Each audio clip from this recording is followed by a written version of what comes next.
Kinnisvaraminutid. Stuudios Ahto Kalda ja Rainer Olgo. Kinnisvarasõbrad ja tere tulemast taaskord vaatama meie kinnisvaraminuteid ja kes ei vaata, see kuulab, aga igal juhul on meiega ja meiega on ka meie kutseline maakler Rainer Olgo. Tervist. Küsime sinu käest väga tähtsa küsimuse, mis on painanud pikemat aega ja painab iga päev. Kas kinnisvara praegu hetkel tasub osta? See on nagu katkine grammofoon. Ja Kogu aeg on õige aeg osta kinnisvara. aga kas kinnisvaraga ei ole nagu aktsiatega, et vahepeal on äkki natukene kehvem aeg, et ootame natuke? No aga ootad, kuni sul lapsed suureks kasvavad ja siis ostad lapsele toa või? Ei, ma mõtlen mingi paar kuud näiteks. Paar kuud või? Süke sügis algus on nüüd kõige parem aeg osta, äkki kevad on parem. Et süke paari kuu värk nagu üldse ei tööta. No mis see töötab siis? Ei no sul võib ju olla ühel hetkel, ütleme, seal võib olla mingi kauplemisruum näiteks. Nii. See võib, nagu see muutub, oletame, et Tartu linna mingis linnaosas müüakse maju ja jäsku hakkavad kõik 3 naabrit müüma. Ja siis see justkui viib hinna korraks alla. Et pigem on süke 2 kuu võimalus on seal. Aga kui sa räägid nagu suure plaani võimalusest, siis me tegelikult kõik ujume või suures osas Euroopa keskpanga intressid on, mis määravad, et määrab see, et kas pooled inimesed saavad laenu, siis nad ostavad oma kodu, kui neil lapsed tahavad tuba. Või sa tahad naisega olla ilusamas majas või korteris. Sa ostad selle praegu, kui su õnn on õue peal, mitte siis, kui sa oled juba vanade kodusse minemas. Ei no jaa, ega sa ei jäägi paremat aega ootama. Minu arust minu kõige paremad või kõige halvemad kinnisvaratehingud on need, kui ma olen jätnud ostmata. Kõige halvemad? Jah, selles mõttes, et ma olen jätnud ostmata. Pärast ma kahetsen, ma oleks võinud varem osta. Ma väljendasin ennast õigesti. No kui meil nagu selline elu siin sellisel viisil, praegu hetkel, kui me siin oleme, eks ju, sügises 2025, oled sa siin, oletame, praegu on süke sügisene aeg, siis on olnud mõned raskemad aastad, aga juba siin põhja pool, ehk siis Tallinnas on läinud elu palju aktiivsemaks, seda kinnitab ka avalik statistika ja meil ka telefonid helisevad tihedamalt ja tehinguid. Millest nüüd, ütleme, see aktiivsus ikkagi tuleb? Kas ikkagi pangad on need, kes ikkagi suunavad seda asja või? See on ka selline asi, et ma ei tea. Või ma tean. Ma arvan, et ma tean. Et kui sa müüd maha, ütleme keskmine inimene, süke tore inimene, tore Eesti inimene, müüb maha oma korteri. Nii. Siis ta tavaliselt selle rahaga teeb mida? Ostab maja. Just. Kuhu? Maale. Eestimaale. Need vähesed inimesed, kes ostavad Dubaisse või Poola või Rootsi, Venemaale, Itaaliasse või Hispaaniasse, väga väike osa. Nii. Enamik kinnisvara rahaga on niimoodi, et kinnisvara raha jääb siia kanti. Nii. Isegi Lätti ei lähe väga. Nii. No ja siis ta ringleb siin samas, mis tähendab, et kui hakatakse rohkem müüma kortereid Eestis, siis hakkab rohkem raha liikuma kinnisvaraturule, sest et see on nii suur raha, millest üks niisugune jalad maas eestlane, kes on kinnisvara usku, ostab kinnisvara. Või ostab lastele kinnisvara või ostab väljaüürimiseks kinnisvara. Igal juhul enamasti ei osta ta ei aktsiaid, osakuid ega võlakirju. Auto võid ka osta ja väikse reisi. Okei, aga korra teemast kõrvale, ütleme sellel aastal või sellel aasta ajal näiteks, ütleme, et on näiteks oletame, et 2025.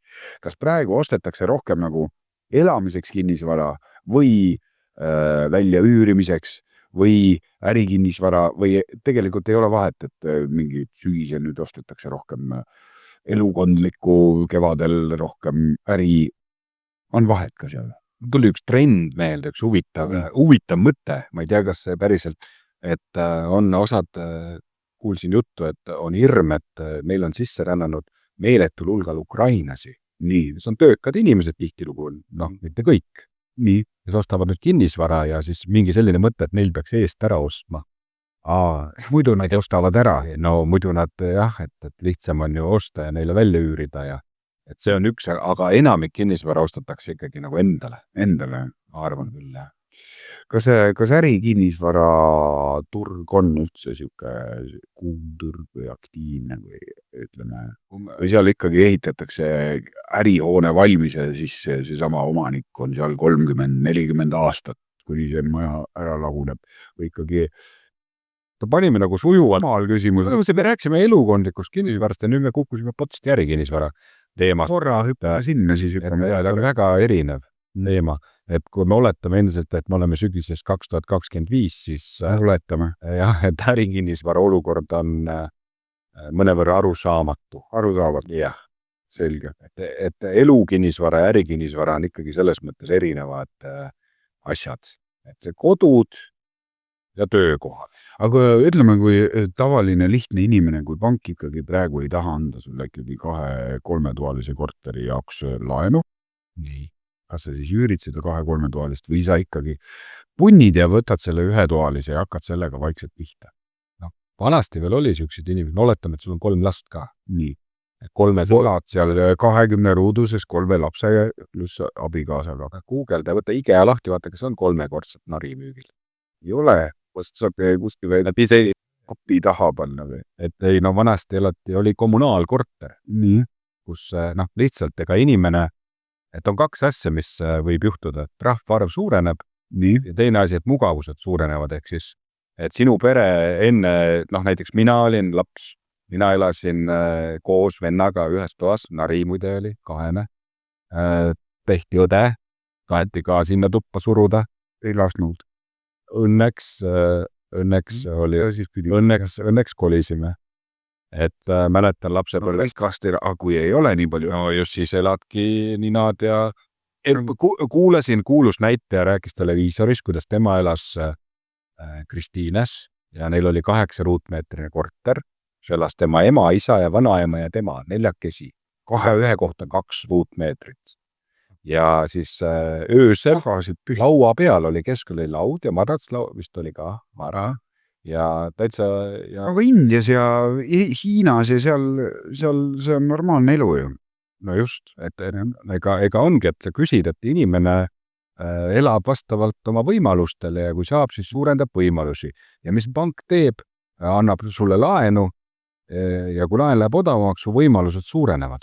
Ja siis sa lähed panga juurde tagasi, et vaatame korra üle, et äkki saab midagi vahetada. Saab midagi paremat, äkki saab midagi suuremat. Ikka inimene tahab ju paremini elada. Aga kuidas panka üldse pöörduda? Kas minna kohale küsima või lihtsalt netis täidad ära ja annad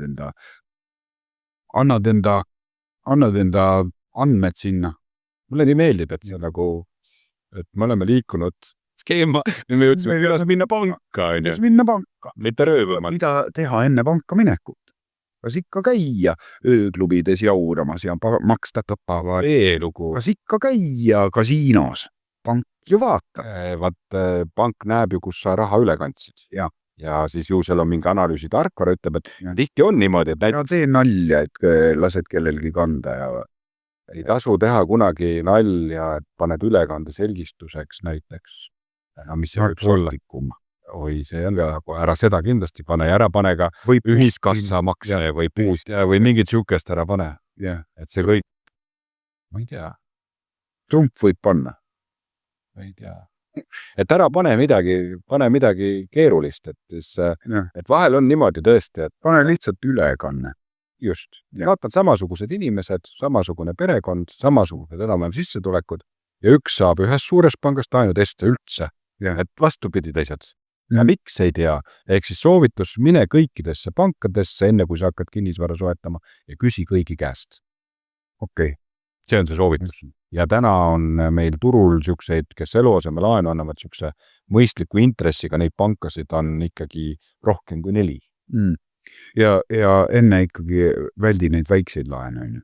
Mida väiksem su maksukoormus on, seda... Panga soovitus oli noorele inimesele väga hea soovitus on pankadel, et kui sa tahad autot liisida näiteks, kõigepealt võtta kodulaen ära ja siis liisi auto, mitte vastupidi. Et kui sa auto liisid, siis kodulaenu palju raskem saada. Just. Vot, tore. Sinna jõudsime, et kas täna on õige aeg kinnisvara osta, siis pigem... Kinnisvara on alati õige aeg. Jaa, aga pigem nagu see aeg läheb, tõenäoliselt hinnad praegu tõusevad hetkel õues. Juba selle ajaga, kui veel saade ja... Selle ajaga, võib-olla ostati midagi ära. Võib-olla tuli midagi juurde ka ju. No võis, jah. Aga väga palju asju, mis mitu aastat mõned kallimad asjad seisid. Täna on nad leidnud uue omaniku ja õnneliku tõenäoliselt. Kas enam ei tehta mingitest keldriboksidest või garaažidest endale elupindasid? Garaažidest ma ei tea, kas üldse on tehtud. No ja siin kommunikatsioone vist ei vea väga hästi. Vaat jah, et pigem garaažidest ei usu. Aga keldriboksid? Keldrid ikka Sokli korterid on ju. Vanast Tartu on täis kojamehe korterides kõrgete lagedega. Tallinnas samamoodi. Keldrid on täis, on niisugune, kus saab teha. Ja siis kui saab, siis ka tehakse. Sokli korus, miks mitte elada seal. Ja? Tartus on ka selliseid maju, kus on terve see nii-öelda alumine korus. Keldriboksid on inimesed elavad sees. Nüüd on natuke ilusamad ikkagi. No ilusaks tehtud. Ja. Põhimõte jääb samaks. Äkki on isegi mõnda. No ja üürin välja. Ei, no jah, no võta siis. Et selline see elu on. Igal juhul täna on hea aeg. Aga jah, kas Eesti kinnisvara üldse see sõda on nagu otseselt, ütleme, kinnisvara hindasid on üldse mõjutanud? Tõstnud on pigem. Ja kui viimati hakkas viimane sõjajärg, siis üürihinnad tõusid umbes 20%. Sest et puudujääk, et peavad ju inimesed elama. Ja tänaseks on sõda muutunud ikkagi pigem nagu kinnisvara mõistes tapeediks. Ehk siis ta lihtsalt on seal kuskil. Aga nüüd järgmine küsimus, kui sõda saab läbi, siis, mis siis juhtub? Inimesed lähevad tagasi, ja meil kinnisvara hinnad siis langevad. Minu arvates korterid üle. Kõik pannakse korraga müüki. Et lähevad inimesed tagasi üles ehitama sõjast rašitud riiki. Jah. Ei usu, et kõik lähevad. Aga osad lähevad. Siis see tähendab, et korterid jäävad alles. Ja nii. See tähendab, et need korterid lähevad müüki. Aga võib-olla... Ja siis on korterid rohkem müügil kui varem. Aga siis hinnad lähevad alla. Aga võib-olla sõda lõpeb teistmoodi. Jah. Et sa ei tea ju, kuidas see sõda lõpeb, nii et ma arvan, me ei hakkaks nagu ennustama, mis on mõistlik teha, et juhul, kui ta lõpeb ja kuidas ta lõpeb, siis...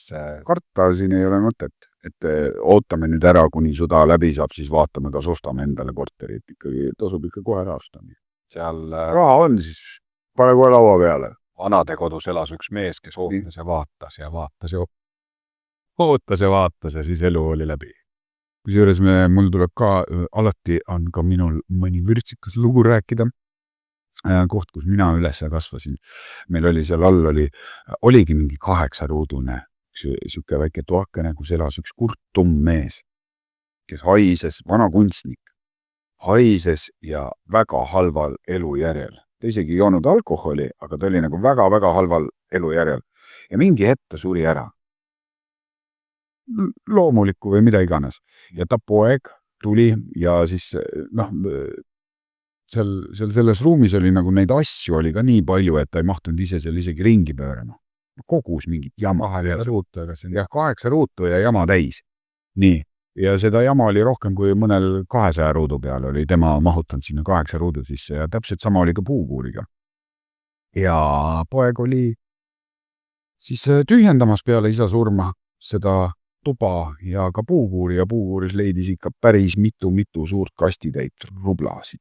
Rublad ei olnud enam ammu kasutusel. Krooni ajal. Jah, krooni ajal. Ja juba see aeg oli nii kaugel, et nende, sobisid ainult tapeeti panna nendest seina. Et tegemist oli väga-väga rikka inimesega, aga talle lihtsalt meeldis see eluviis. Ja ta ootas ja siuke lugu. Ootas ja vaatas. Ärge siis, ma ei tea, võtaks, et 3, mina mõtlen, vaata sa iga saate lõpus, et 3 asja võtaks kokku, et üks on see, et kindlasti osta. Ja, teine on ära oota. Ja 3. ära vaata. Ära vaata. Ja osta, ära oota, ära vaata. Ma mõtlen 4. ka, et järgmine esmaspäev vaadake, kuulake uut saadet. Oleks... Ja 5. Tulge peole. Klubi Next Level Tartus ootab. Ja, olen nõus lihtsalt. Ja. Me võime seal näost näkku ka neid kinnisvara jutte rääkida. Just. Ja kui just jääme moodsaks. Jääme jälle nägemiseni ja ilusat sügise algust kõigile. Oletame, et 2025 sügis ja naudime siuke aeg. Ja. Aitäh! Head aega!